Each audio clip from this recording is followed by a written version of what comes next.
Hello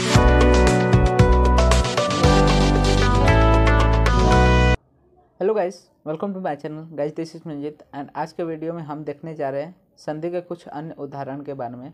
पिछले video में हम लोग ने असंधि और विसर्ग संधि के कुछ उदाहरण देखे थे, ठीक है। तो चलिए स्टार्ट करते हैं। सबसे पहले उदाहरण देखते हैं पितुः प्लस आज्ञा। इस उदाहरण में हम देखते हैं कि जो पितुः में विसर्ग है उसके स्थान पे स का आदेश हो गया है। तो बेसिकली यहाँ पे विसर्जनीय से सह यह सूत्र लगा है। तो पितु के स्थान पे जो स आदेश है उसके स्थान पे अब हम देख रहे हैं कि रू का आदेश हो गया है। तो बेसिकली ये स जुस रू इस सूत्र द्वारा आया है, जिसमें यह बताया गया है कि यदि पद के अंत में सर है या फिर सजुस का सर है तो उसके स्थान पे क्या हो जाता है, रू हो जाता है, ठीक है। तो यहाँ पे रू के हो गया है। फिर रू के बाद यहाँ पे जो रू में ऊ है उसका लोप हो जाता है और हमें बेसिकली पितुर आ गया यह रूप देखने को मिलता है। तो यह बेसिकली जो एग्जाम्पल है वो स जूसो रू इस सूत्र का है। उसके बाद हम दूसरा सूत्र देखते हैं मारुतः संप्रसाम्यते। तो बेसिकली मारुतः संप्रसाम्यते में वापस देख रहे हैं कि जो विसर्ग है उसके स्थान पे स का आदेश हो गया है जो और संप्रसाम्यते है। तो मारुतः संप्रसाम्यते में यहाँ पे बेसिकली देखने में ऐसा लग रहा होगा कि ये जो है विसर्जनीय सह इस सूत्र का उदाहरण है, किंतु यहाँ पे जो लग रहा है सूत्र वो है वासरी। तो वासरी यह बताता है कि यदि विसर्ग के पर में सर प्रत्याहार रहे तो, ठीक है। विसर्ग के पर में यदि सर प्रत्याहार मतलब स श श यह रहे तो विसर्ग के स्थान पे स हो जाता है, ठीक है। यह वैकल्पिक सूत्र है। इसी कारण से यहाँ पे देख सकते हैं कि यहाँ पे मारुतः संप्रसाम्यते यह भी आने के चांसेस है। तो यहाँ पे दोनों रूप बनने के चांसेस रहते हैं, इसीलिए इसे वैकल्पिक सूत्र कहा गया है। इसके बाद हम तीसरा रूप उदाहरण देखते हैं बालः प्लस आगच्छत। बालः प्लस आगच्छत, बालः प्लस आगच्छत में देखते हैं कि बालः के में जो विसर्ग है उसके स्थान पे विसर्जनीय से सह द्वारा स कर आ गया है। फिर स के स्थान पे रू आ गया है, स जुस रू इस सूत्र द्वारा। और रू जो है उसके स्थान पे हम देख रहे हैं कि ऊ आ गया है, तो जो कि अतो रोर प्लुताद अप्लुते इस सूत्र द्वारा आया है। तो बेसिकली यह सूत्र यह बतलाता है कि यदि अप्लुत आकार हो मतलब रस्व अ हो, रस्व अर्थात सिर्फ अ ही हो, आ आदि मात्राएं न हो, उसके पर में यदि रू रहे तो, और उसके पर में वापस से फिर से अप्लुत अ मतलब ह्रस्व अ रहे तो ऐसे में क्या हो जाता है, जो रू रहता है उसके स्थान पे ऊ ये आगम हो जाता है, आदेश हो जाता है। इसीलिए हमें जो रूप प्राप्त होता है वो होता है बालो अगच्छत। इसके बाद हम चतुर्थ उदाहरण देखते हैं। चतुर्थ उदाहरण में बेसिकली दिया गया है तपः प्लस वनम। तो तपः प्लस वनम में विसर्ग के स्थान पे स आ गया विसर्जनीय से स सूत्रों द्वारा। फिर स के स्थान पे वापस रू आ गया, रू स जुस रू इस सूत्र द्वारा। और रू के स्थान पे यहाँ पे ऊ देखने को मिला। तो यहाँ पे आपको लगेगा और तो रोर प्लुताद अप्लुते लगा है, लेकिन यहाँ पे क्या है कि जो ऊ है उसके पर में वापस से रस्व अ नहीं है। तो ऐसे में क्या पता चल जाएगा कि अतो रोर प्लुताद अप्लुते यह रूप यहाँ पे नहीं लिख रहा है, यह सूत्र यहाँ पे नहीं लग रहा है। यहाँ पे बेसिकली जो सूत्र लग रहा है उसका नाम है हसीच।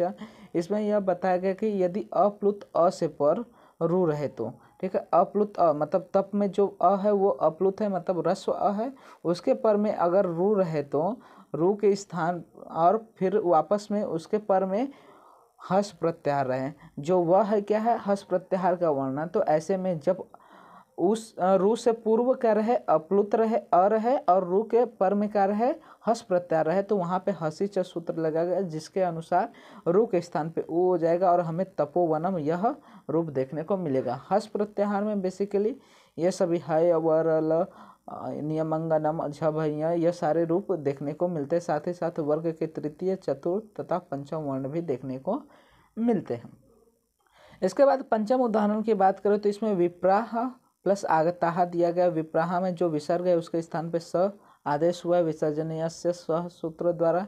फिर स के स्थान पे रू आदेश हुआ है स जुसो रू इस सूत्र द्वारा।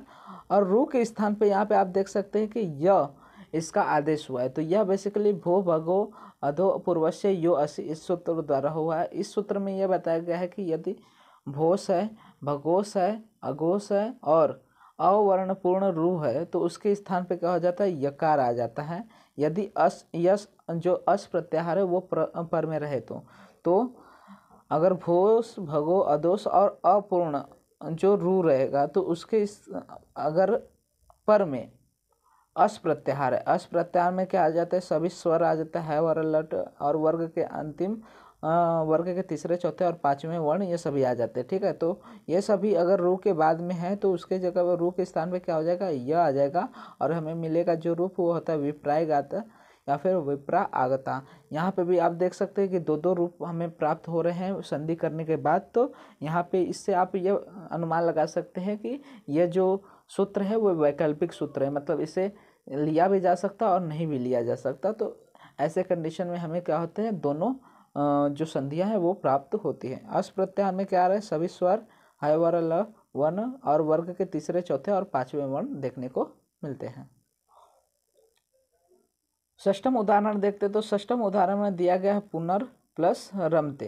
तो यहाँ पे पुनर प्लस रमते में जब संधि होता है तो आप देख रहे हैं कि यहाँ पे जो र है सिर्फ उसका लोप हो गया है, तो पुनर रमते यह पूरा देखने को मिला। तो यह सूत्र है रोरी।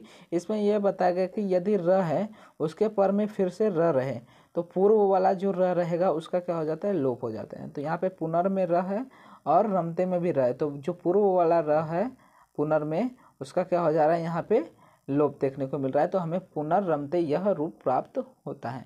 और उसके बाद सातवें उदाहरण में दिया गया कि गजाह तिष्ठन्ति। गजाह तिष्ठन्ति यह उदाहरण दिया गया है और बोला है कि गजाह तिष्ठन्ति यह रूप भरना है। तो इसमें कौन सा सूत्र लगा है ये बताने के लिए, तो यहाँ पे आप उदाहरण से देख सकते हैं कि यहाँ पे क्या है, बेसिकली तिष्ठन्ति में ईक आ रहा है और गजाह है। तो यहाँ पे बेसिकली आपको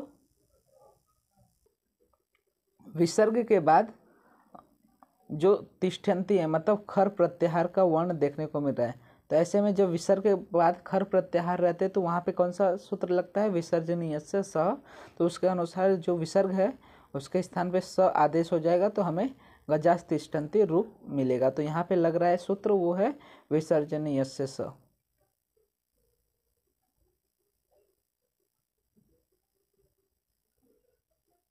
उसके बाद अष्टम उदाहरण देखते हैं। तो अष्टम उदाहरण में रुच्छा प्लस शीत यह दिया गया है। यहाँ पे रुच्छा है और शीत है। शीत में जो है हस प्रत्याहार का वर्ण है और उससे पूर्व क्या आया है, विसर्ग आया। तो विसर्ग के बाद अगर हस प्रत्याहार है तो वहाँ पे हसी च यह सूत्र लगता है और इसके अनुसार उक्षा शीत यह रूप देखने को मिलेगा। और हसी च वैकल्पिक सूत्र होने के कारण हमें जो पूर्व संधिगत रूप दिया गया है वो भी वैकल्पिक में आ जाएगा। अब रामः जपति, रामः और जपति में आप देख सकते हैं कि रामो जपति यह रूप बन के मिल रहा है हमें। तो बेसिकली यहाँ पे वासरी जो सूत्र है वो लग रहा है, उसके अनुसार यहाँ पे क्या हो जा रहा है, रामो जपति ये हमें रूप देखने को मिल रहा है। उसी तरह यहाँ जो अहन अह दिया गया है इसमें क्या बताया गया कि जो अहन में नकार है उसके स्थान पे क्या हो जा रहा है, रकार है। तो इससे आप बता सकते हैं कि रोज सुपी सूत्र लग रहा है, जिसमें क्या होता है कि अहन के नकार के स्थान पे क्या हो जाता है, रकार हो जाता है। यदि सप्तमी बहुवचन का प्रत्यय क्या हो पर में न रहे तो अहन के पर में सप्तमी बहुवचन का अगर प्रत्यय न रहे तो ऐसे स्थिति में क्या होता है कि जो नकार है अहन का उसके जगह पे रकार हो जाता है और हमें अहरह यह सूत्र देखने को मिलता है। ठीक है, आज के वीडियो में बस इतने ही उदाहरण करते हैं। नेक्स्ट वीडियो में हम कुछ और उदाहरण करेंगे। साथ ही साथ अगर आपको वीडियो अच्छा लगा हो तो वीडियो को लाइक कीजिए एंड चैनल को सब्सक्राइब कीजिए, जिससे आपको फर्दर वीडियो से रिलेटेड अपडेट्स मिलते रहें। एंड आप हमारे इंस्टाग्राम एंड टेलीग्राम हैंडल्स को भी फॉलो कर सकते हैं, वहाँ पे आपको स्टडी रिलेटेड सारे मटेरियल्स प्रोवाइड हो जाते हैं।